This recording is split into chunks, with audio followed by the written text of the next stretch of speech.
я в Москве, вот, и у вас идет очень много интересного контента.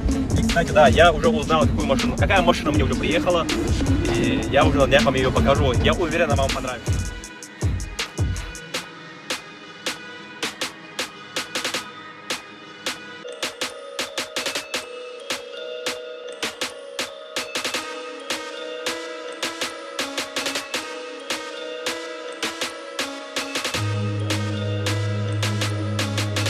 На приоре двигаешься, всем тебя жалко. Не, на самом деле меня жалеть-то не за что вообще. У меня есть М5, у меня есть приора, у меня есть еще машины. Какие машины у тебя?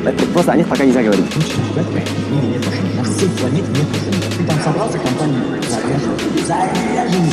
Они говорят, у меня Феррари, вот такие машины, у меня Ламборгини, у меня Матиас. Это слушай, ты в момент, как ты у меня